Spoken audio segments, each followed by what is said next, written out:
we moved to LaSalle Village, Betsy and I went by the front desk, and there was a notice that a newcomer was coming to the village. It was Liz. It was a brief biographical sketch.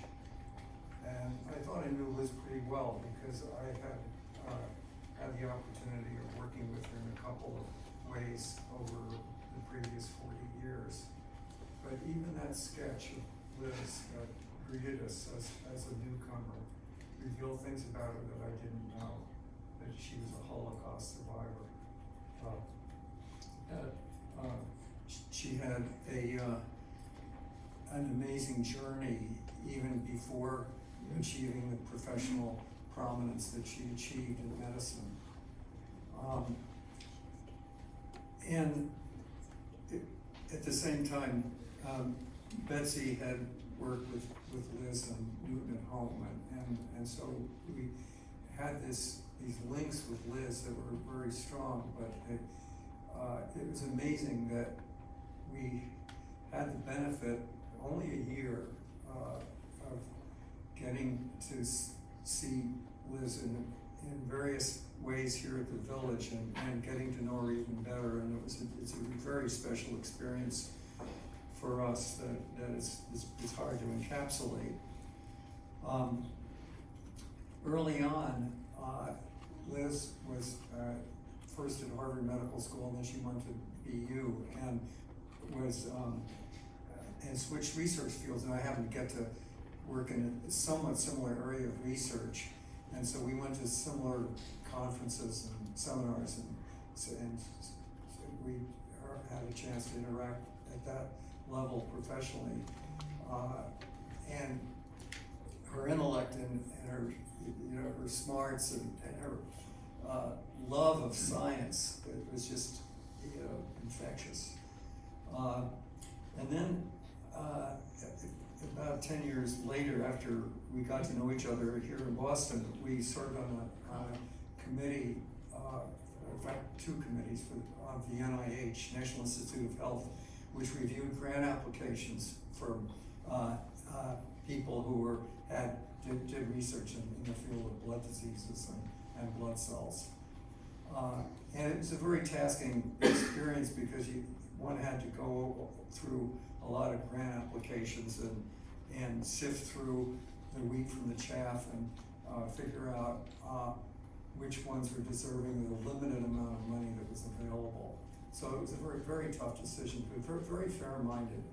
And Liz stood out among a group of very capable people by not only knowing the science cold, but also knowing that the individuals that were proposing the science and the fact that they had that special issues that would come up in their careers may involve mitigating circumstances that required extra thought. Things like women whose productivity as a scientist and whose paper writing was curtailed because they had to take time off with the childbirth and childbearing. And Liz was consistent in that even after moving in here, one of the neatest things that happened was that she was in a particularly good mood. I ran into her and I said, "What? You're really spotted. What's up?" And she said, "Well, I've just been invited to go to a celebration of a former student of mine who has just achieved tenure." And that meant a lot. So, and so it was with Liz that, I had these memories with Betsy and Liz were leaders in Newton at Home, which is an organization to help people of the older generation to adapt to home living and get the most out of services which Newton at Home through volunteer roles provided, and that Betsy and Liz were helping and organizing that. And to the point where at one point we avail ourselves of their service for transportation, and twice Liz took us to the airport.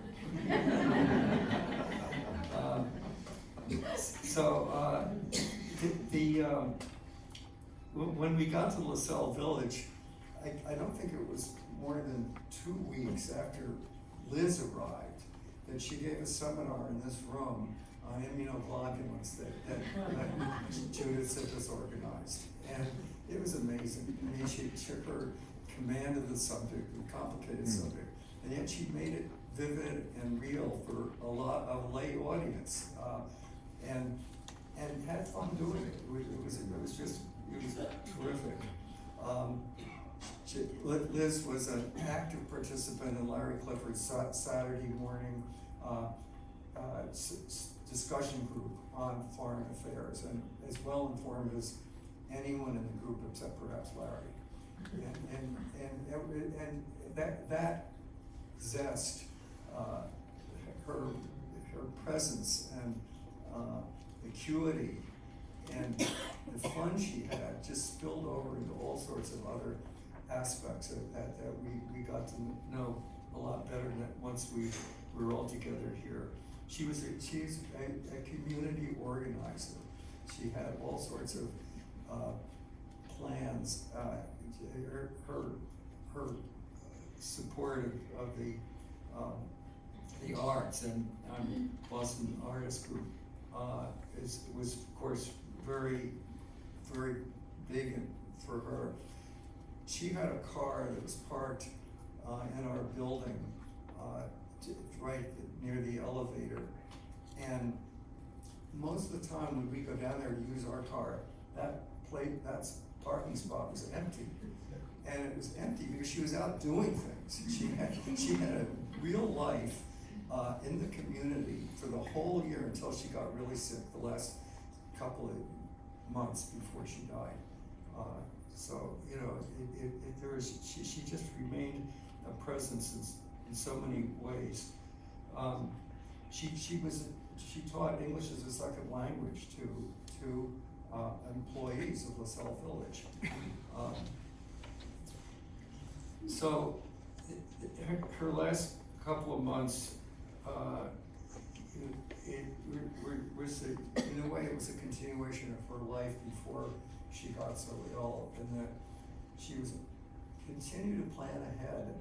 And just a couple of weeks before she died, she was telling us about, and while she was in the hospital, about plans for a course that she was going to teach on, I think, 18th century French plays like Moliere, and the impact, and her scope was undimmed, and until the very end, she had such a zest for living and total plans for what to do when she got out of the hospital.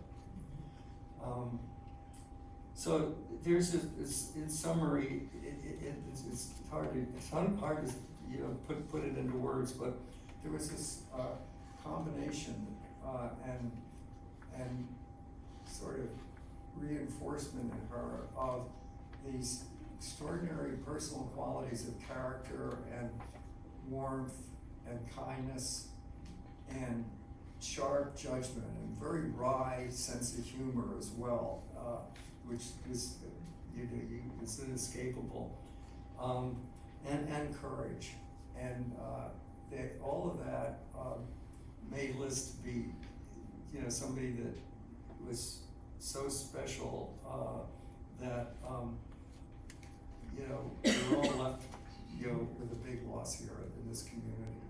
I'm going to miss her a lot.